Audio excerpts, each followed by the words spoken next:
अस्सलाम वालेकुम रहमतुल्लाहि व बरकातुहू। नमाज असर की अहमियत और उसको छोड़ने पर वाईद के बारे में हदीस है। आनी बनी उमरा रदियल्लाहु ताला अन्हु अन्ना रसूलल्लाहि सल्लल्लाहु अलैहि व आलिहि वसल्लम क़ाल अल्लज़ी तफूतुहु सलातुल अस्रि कअन्नमा वुतिरा अहलहु व मालहु। मुस्लिम सही। हज़रत इब्ने उमर रदियल्लाहु ताला अन्हु से रिवायत है कि रसूलुल्लाह सल्लल्लाहु अलैहि वसल्लम ने फरमाया, जिस शख्स की नमाज असर रह गई तो उसके अहलो अयाल और उसका माल तबाह बर्बाद हो गए। यानी कि अहलो अयाल की जितनी हम फ़िक्र करते हैं, माल के तबाह होने की फ़िक्र करते हैं, और अगर इनमें से कोई लुट जाए, कोई नुकसान हो जाए तो लोग ताज़ियत के लिए आते हैं। लोग कहते हैं कि हाय अफ़सोस हो गया, आपका ये हो गया, वो हो गया।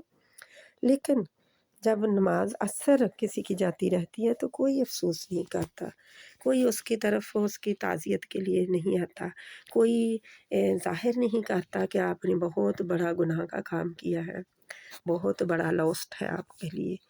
सिर्फ़ दुनिया का लॉस्ट हम देखते हैं, दुनिया का नुकसान देखते हैं, लेकिन आखिरत का नुकसान हम नहीं देखते।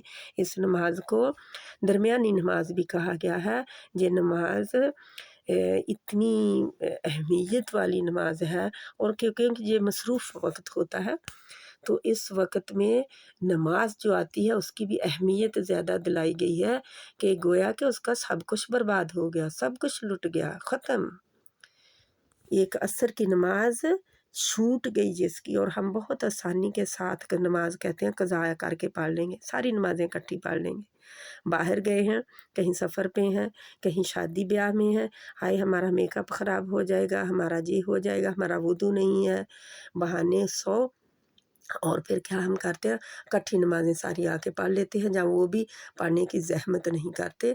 और असर की नमाज में क्योंकि मसरूफ़ टाइम होता है तो अपने मसरूफ़ियत को परे छोड़ के अपना नमाज जो है उसको मुकम्मल किया जाए। अल्लाह सुब्हाना व तआला हमें अमल की तौफ़ीक अता फ़रमाए। अस्सलामु अलैकुम व रहमतुल्लाहि व बरकातुहू।